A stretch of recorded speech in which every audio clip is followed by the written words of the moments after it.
Assalamualaikum warahmatullahi wabarakatuh. Tabi pun, tabi oi. Halo, berjumpa lagi bersama Ibu Yeyen Aprianti, Ibu tutor Bahasa Indonesia di PKBM Muara Timur. Kita belajar, marilah kita berdoa terlebih dahulu agar apa yang kita pelajari pada hari ini dapat bermanfaat.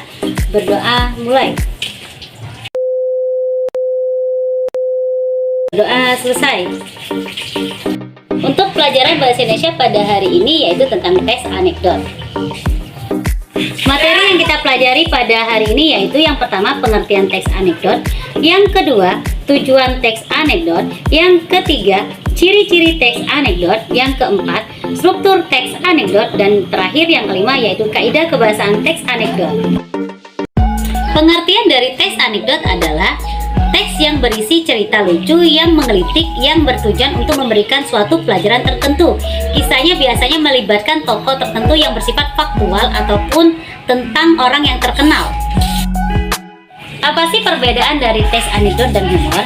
Perbedaan dari teks anekdot dan humor adalah terdapat pada makna yang tersirat yang berisi maksud dan tujuan atau pesan yang diharapkan dapat memberikan kritik pada pihak tertentu atau pelajaran kepada khalayak. Sedangkan humor tidak memiliki pesan atau makna khusus dan hanya untuk menghibur saja. Tujuan dari teks anekdot adalah sebagai sarana untuk membangkitkan tawa pembaca, menghibur serta menggelitik.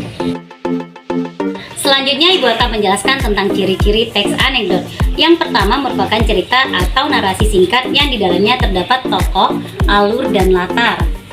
Tokohnya bersifat faktual, biasanya orang-orang terkenal, biasanya presiden, menteri, dan lain-lain.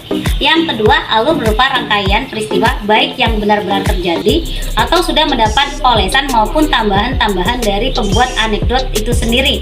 Yang ketiga, latar berupa waktu, tempat, dari suasana yang mendasari terjadinya suatu peristiwa.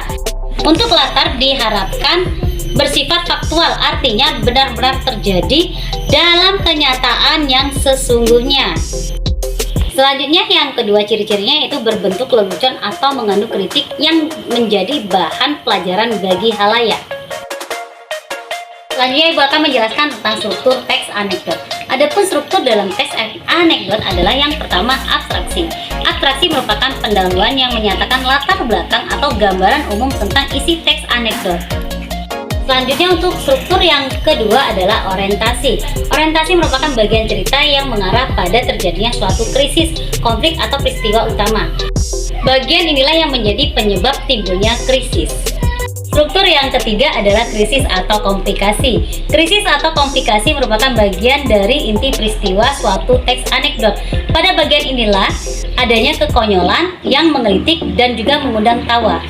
Struktur yang keempat adalah reaksi. Reaksi merupakan tanggapan atau respon atau krisis yang dinyatakan sebelumnya. Reaksi ini dimaksud dapat berupa sikap yang mencela atau menertawakan. Bagian ini sering mengejutkan, sesuatu yang tidak terduga atau mencengangkan. Struktur yang kelima yaitu koda. Koda merupakan bagian penutup atau kesimpulan sebagai penanda berakhirnya cerita. Di dalamnya dapat berupa persetujuan, komentar, ataupun penjelasan yang maksud dari cerita yang dipaparkan sebelumnya. Ibu akan menjelaskan tentang kaidah kebahasaan teks anekdot. Yang pertama menggunakan keterangan masa lampau atau masa lalu. Misalnya kemarin, dahulu, 2 tahun yang lalu, bulan lalu, waktu itu, dan lain-lain. Yang kedua yaitu menggunakan konjungsi atau kata penghubung. Contohnya 10 tahun kemudian, 5 tahun kemudian. Contoh kalimat konjungsi waktu adalah 10 tahun kemudian Risa pun menjadi desainer terkenal. Yang ketiga menggunakan kalimat retoris. Kalimat retoris adalah kalimat yang tidak memerlukan jawaban karena lawan bicara kamu sudah mengetahui jawabannya. Contoh kalimat retoris, apakah kalian tega melihat gelandangan pengemis meminta sepeser uang pada kalian? Kaidah kebahasaan yang keempat adalah kata kerja aksi. Kata kerja aksi di mana subjek sedang melakukan perbuatan aksi, tindakan yang bisa dilihat oleh banyak orang. Contoh kata kerja aksi menyapu, membaca, memasak, dan lainnya.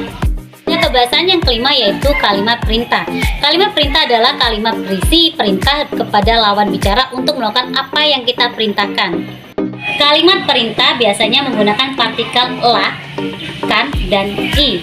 Atau kalimat perintah, tutuplah pintu itu. Kaidah kebahasaan yang keenam adalah penggunaan kalimat seru. Contoh kalimat seru: wah, hore, aduh, dan astaga. Contoh kalimat seru: wow, pertunjukannya ramai sekali. Demikianlah pembelajaran kita pada hari ini tentang teks anekdot. Setelah melihat video ini, jangan lupa kalian catat di buku catatan kalian ya. Terima kasih, Ibu akhiri. Wassalamualaikum warahmatullahi wabarakatuh.